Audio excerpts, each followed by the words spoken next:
Hey guys, happy December. So I thought I'd come in the garden here and see what's been surviving still. We've had a couple frost nights. We had about 2 inches of snow on December 1st, and today is December 5th.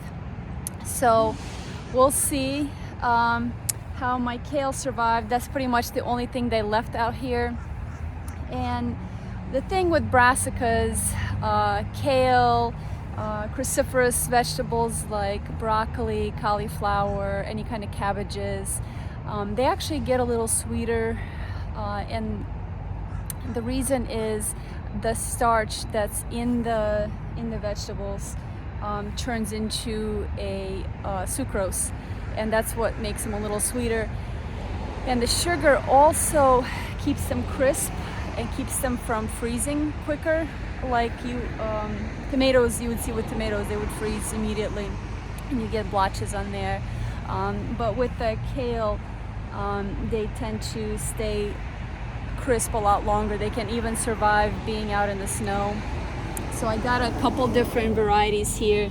I got my red Russian kale, which has been doing really well. It's really crisp, and like I said, we've had about 3 nights or maybe 4 or 5 nights below freezing, and these are still beautiful. The leaves are a little on the smaller side, and so I'm gonna pick a few. And then I had another row of other kale. I'll show you guys. These are a little bit more limp, some of them. But the ones down in the core here in the center are still really crisp. As you go down the stalk, they kind of start to wilt a little bit. So I got about 10 other plants here. So I was gonna pick some and make some potato kale soup. And these are all so beautiful. I have another garden, and that plot, look at that, that is just so gorgeous. Such a contrast. They're so dark on one side, this purple veining and this lavender chartreuse pink almost, and on the back they're just this green. Oh my gosh, that's just so gorgeous. Such a beautiful combination of colors. Anyways, the other plot that I have, actually the plot has a lot of weeds. Before I got there, had a lot of weeds, and I picked a lot of them, dug them up as much as I could. Just trying to do the least amount of digging as I could.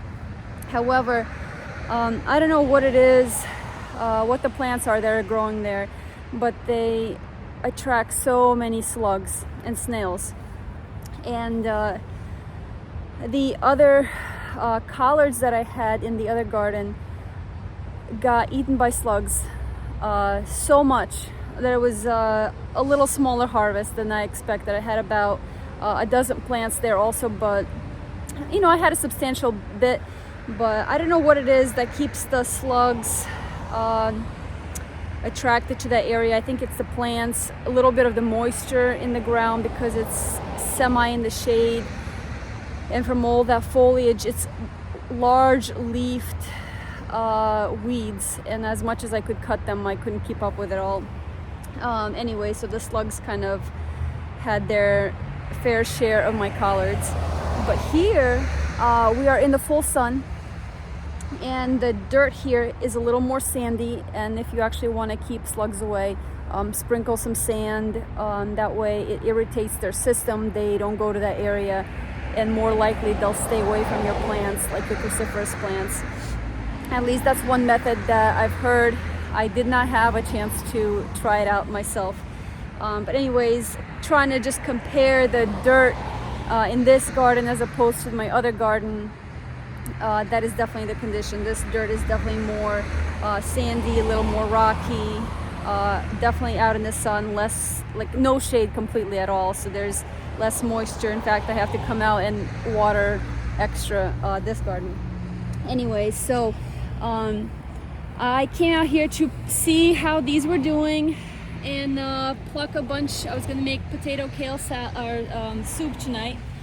And I only had a couple of my red Russian kales here, and some of them actually went to seed back in like October, and the ground is covered with kale seedlings. They're just so tiny. Some of them are about an inch tall. There's some more over here. This plot is covered. These are a little more mature. They're everywhere. Anyway, so I thought I'd come out here and just see what's happening. My blackberry bush, I have to trim a bunch more of it so that it's more contained, and then if I prune it heavily and aggressively, then it's going to produce more berries in the spring. So I got to do it now before the plant starts to go into the budding season, basically. So we'll hit that a little later. But there's not much. I had tomatoes and basil, different kinds, about 4 different kinds of basil, about 8 different kinds of tomatoes, my greens here, onions. I had Savoy cabbage here. This is the last one. This one's doing so well. I mean, the head is not there. There's no head. But it is so crisp and green. Wow, it springs back. It's really crunchy. But I had about 5 heads, and I made kimchi with it a couple of weeks ago, and we opened it up, and that actually tasted really good. I tried to find an authentic Korean recipe, and I found one really nice site, and I'm really hoping I can get seeds for the kimchi, for the peppers. It's a savory, umami kind of, it's semi-spicy, but you can definitely taste the flavor more than the heat. So I'm hoping in the next couple months I'll try to do a little bit of research and see if I can grow those peppers here as well. But anyways, I came out here primarily for the kale, and it's looking so lovely. So lovely. I'll see how much I can process. I want to cut it all down. What I'm going to do is, it is going to be a lot, so I'm going to cut all the fresh stalks, and I'm going to blanch them or chop them up and then blanch it real quick, and then store them in Ziploc bags in the freezer. That way I'll be able to have, you know, fresh garden kale throughout the next several months, homegrown. And the way I grew this was no pesticides. It's only compost from our own garden, no added minerals, nothing except seaweed and seashell, ground up seashells that I put in the seedling pots when they were just starting out. So this is probably going to be at least, I'm thinking like 7-8 pounds of kale. So I'll chop it up and bring it home, and we'll make some potato kale soup.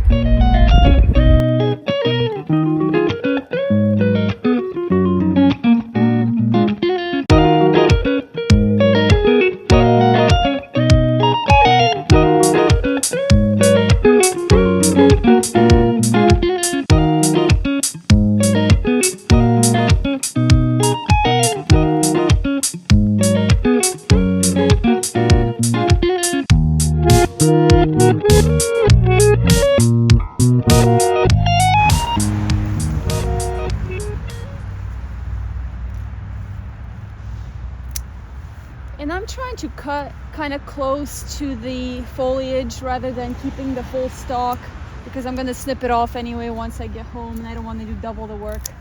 So I'm cutting it close so there's not a lot of stalk. The stalk is a little too fibrous for us.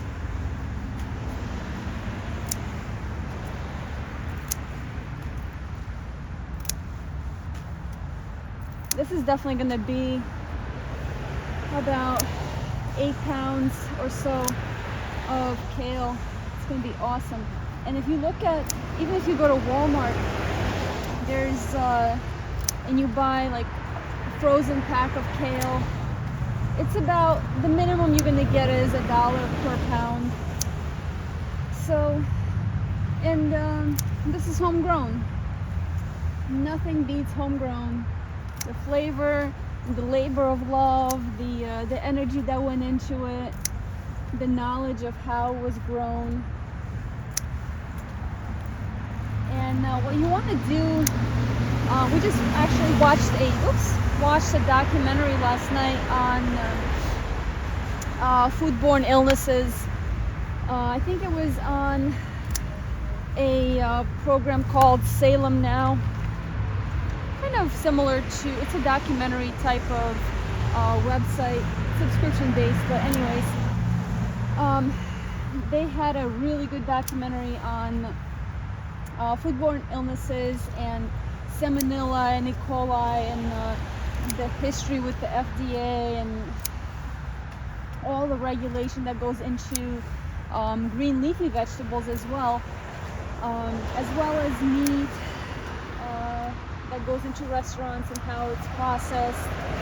And it's really a daunting topic if you're trying to, even if you buy organic, it doesn't mean it was grown in sanitary environments. So what was happening a lot of times, this is back in the 90s and even early 2000s, is they were growing the lettuce near farms, and all the sewage that was coming off the fields from the cows, and they were running into the water from the runoff was getting to the lettuce fields, and it was getting contaminated with E. coli and Salmonella. So just so many things to be aware of and mindful as far as safety. So with this, not everything is in your control, but some things like this, I think you have a lot more control over. So this is so beautiful. Anyways, move over here.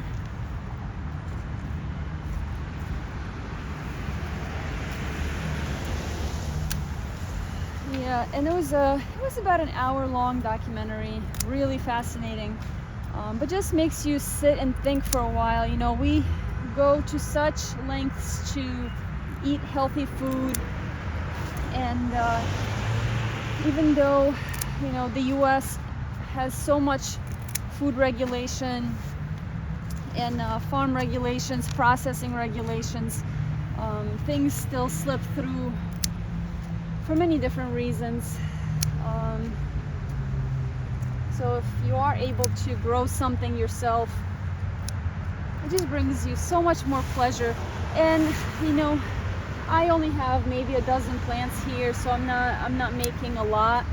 I'm not saving a lot of money, but just the knowledge that you gain in case you ever do have to grow something yourself, the knowledge that you gain by trying to grow it when you might not need it is invaluable. So, and it's very easy to scale up if you are considering growing more of this. If you have a larger family, this is an awesome way. And with kale, it's it produces more and more the more you cut. And so in the summer, you can cut the leaves from the bottom portion of the stalks, which I clearly have not. Let's see. So yeah, if you cut the leaves off the stalk stem from the bottom up, the top leaves are always going to be producing more and more, and you'll have fresh vegetable that way.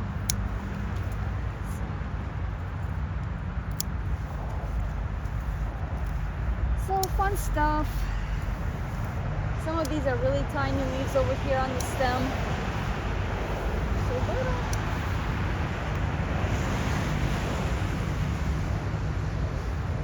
And they're so sweet and tender. They're still crisp, but they're not very fibrous. Fingers are cold. It's so cold. It's about 40 degrees right now, so about 5-6 degrees Celsius. And just handling, we've had rain the last 3 days, and all the leaves are wet from the rain. So I'm feeling the cold a lot more. And if you blanch it, it'll kill off any kind of bacteria that might be on there, just from the garden. Rinse them off really well first, get any of the dirt or sand or any buggies that might be on there, and then blanch it really, really quickly. And that's an awesome way of preserving it, because the best thing to do is eat it fresh as much as you can. And then with cruciferous things, you can make salads or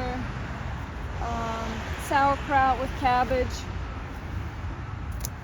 But with like lettuce and spinach, kale, it's a good idea to freeze it as well.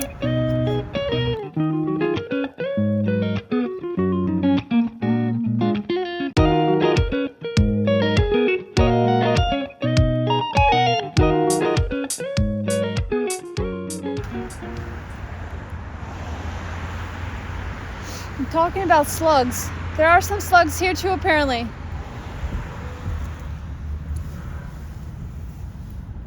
Where are we?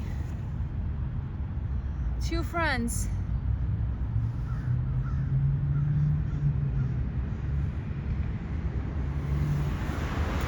So I gotta look up what happens to slugs in the winter.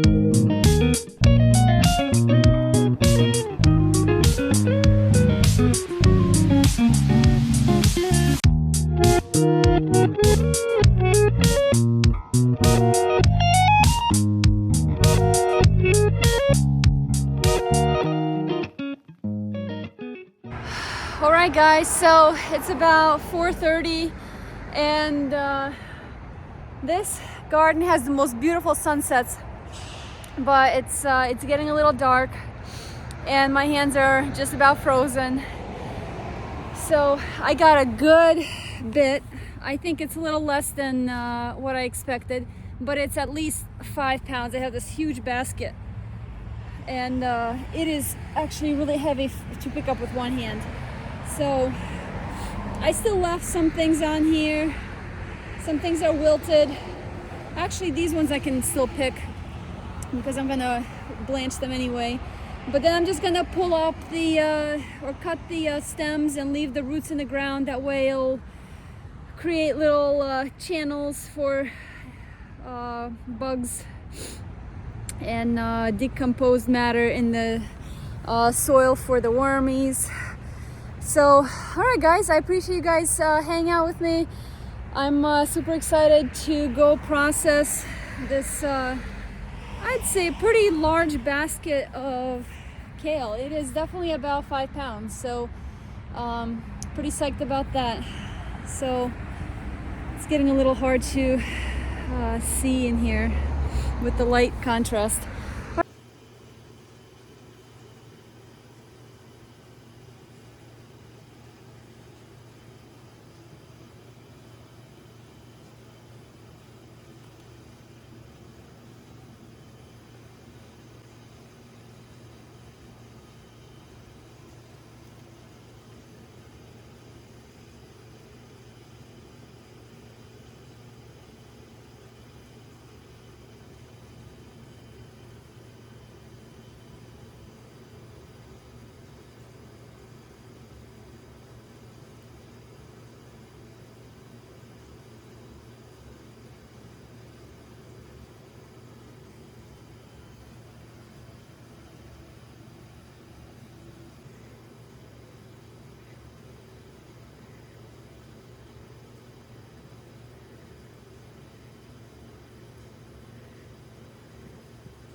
So we got a tub full of kale.